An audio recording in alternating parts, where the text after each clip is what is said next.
I want to ask you guys about Anthony Davis because he can sign that long-term extension we've been talking about with the Lakers. All roads, of course, lead to him staying in LA. He does have some choices, and as you heard Woj say in our last block, he's not expected to commit in the immediate days. Brian, can you explain a little bit about what's going on here to our audience, what his options are, and is there any point they should start getting nervous? Well, there's some speculation out there, Rachel, that one of the reasons why he's going to delay his decision is because the Lakers have some other free agency moves to make, and he just wants to let them know he's watching. Now, I don't think there's any stress out there. He will be a Laker, but one of the guys they have to make a decision on, and it's a tough decision about how much to pay him, is Kentavious Caldwell-Pope, who is represented by the same agent, Rich Paul. Now, I think Caldwell-Pope is going to have some interest out there in the market. Whether or not he can get enough money out there to actually leave the Lakers is a different story.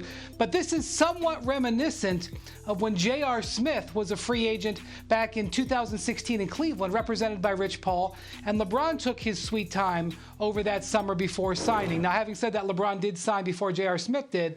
But while I think Anthony Davis has been well aware of his contract's options for months now, maybe it's just a little bit of a check game that he's playing. Paul, if you were Anthony Davis, would you commit 2 years plus a player option, do the 1-and-1, where you're only committing for another year? We've seen that be a strain on teams, like when Kevin Durant kept doing the 1-and-1s and the 1-and-1s, it just brought all these questions about whether he was really going to stay. Or do you want to keep your flexibility if you're Anthony Davis? I think it's important for the players these days to keep their flexibility. I would line my contract up directly with LeBron's because, as you can see, he can sign for 35% of the cap after that 10 years. And so, you know, LeBron, he could probably retire in 2-3 years. Who knows? You know, but I'll line my situation up with his. But what Anthony Davis got to understand is you're a Laker, you won a championship. Now, if you decide after 2 years you don't want to be a Laker or 3 years you don't want to be a Laker, it's like, to me, where do you go from there? And so I really would start thinking long term. I would think even for a 5 or 6 year deal. I mean, because after you may win another championship as a Laker. There's nowhere else you can go after being a Laker after winning 2 championships and being the face of the franchise long after LeBron has left. So, I mean, his options are open, and that's a good thing to have these type of options for Anthony Davis to make these type of decisions, because he's one of those players whose game is injury-proof also. He's 7 feet, athletic. He can do so many things with the ball. He can shoot, soft touch, handle the ball. So sky's the limit for this kid. Whether he stays healthy or not, he's still going to get a great deal. So maybe 2 is the way to go. I like what you're saying, Paul, and I agree. He really has some flexibility. I think lining his contract up with LeBron is a great thing to do. You know, win as much as possible. And then down the line, obviously you could do the 1-and-1s back at home. I know that was talked about. I think Chicago, a couple other teams where he could possibly go back.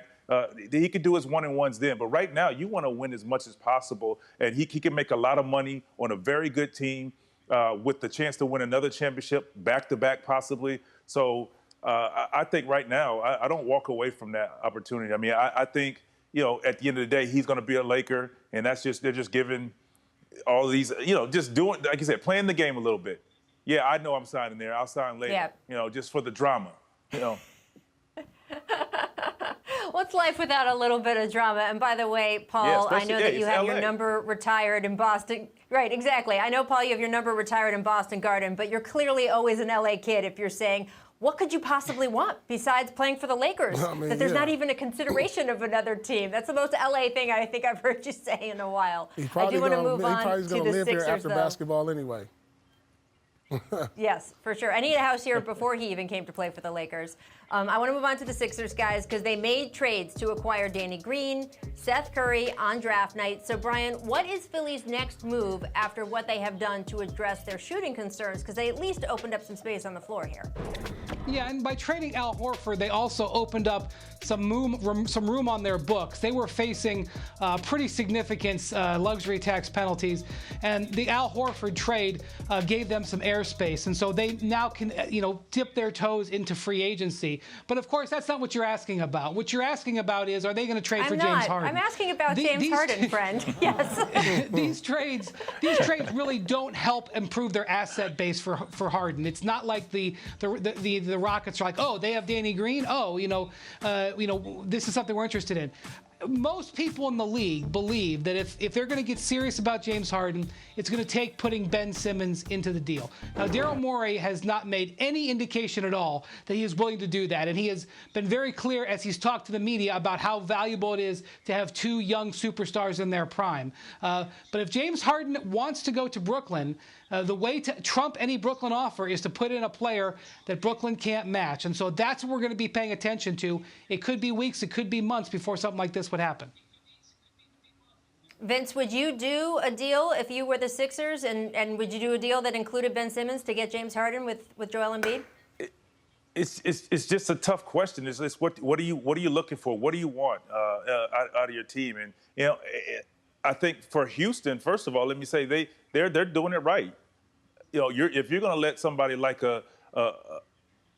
this go, who's a stars of stars, you better make sure you're going to get something close. Now, if I'm the Sixers, if you could get James Harden, for sure you're going to do it. And it's just who. I think James Harden and an Embiid would be something special. And then you just put shooters around them and just let these guys do what they do.